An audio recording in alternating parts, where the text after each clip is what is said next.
ರೀ ಪ್ರಿಯಾ, ಏನಾಯ್ತು ರೀ? ನಿನ್ನೆ ಪಾರ್ಕಲ್ಲಿ ವಾಕ್ ಮಾಡುವಾಗ ನೀವು ನಿಮ್ಮ ಹಸ್ಬೆಂಡ್ ಏನು ಹೆದರ್ಕೊಂಡ್ಬಿಟ್ಟಿದ್ರಂತೆ. ಪಕ್ಕದ ಮನೆ ಆಂಟಿ ಹೇಳಿದ್ರು. ಏನಾಯಿತು?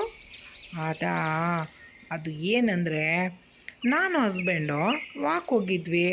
ಪಾರ್ಕ್ ಒಂದು 10 ರೌಂಡ್ ಹೊಡೆದು ಒಂದು ಬೆಂಚಿನ ಮೇಲೆ ಕೂತ್ಕೊಂಡಿದ್ವಿ.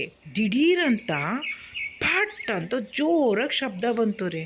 ನಾನಂತೂ ಹೆದರಿ ಬೆಂಚ್ ಮೇಲೆ ಕೂತಿದ್ದವಳು ಒಂದೇ ಸಮ ಹಂಗೆ ಹಾರಿಬಿಟ್ಟೆ.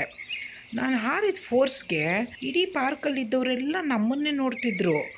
ನನ್ನ ಹಸ್ಬೆಂಡ್ ನನ್ನ ಮೇಲೆ ಸಿಟ್ಟು ಮಾಡ್ಕೊಂಡಿದ್ದಾರೆ. ಅಲ್ಲ, ಸೈಲೆಂಟಾಗಿ ಕೂತಿದ್ದಾಗ ಪಟ್ ಅಂತ ಸೌಂಡ್ ಬಂದರೆ ಹೆದರಿಕೆ ಆಗಲ್ವೇನ್ರಿ? ಆದರೆ ಅದು ಬೆಂಚು ಮುರಿದೋಗಿದ್ದ ಸೌಂಡ್ ಅಲ್ಲ ರೀ. ಅವತ್ತು ಹಿಂದಿನ ದಿನ ಕಾಬೂಲ್ ಕಳ್ಳೇನು ಆಲೂಗೆಡ್ಡೆ ಕುರ್ಮಾ ಮಾಡಿದ್ದೆ. ಅದು ಹಸ್ಬೆಂಡ್ ಫೇವ್ರೇಟು. ಸ್ವಲ್ಪ ಹೆಚ್ಚಿಗೆ ತಿನ್ಬಿಟ್ಟಿದ್ರು.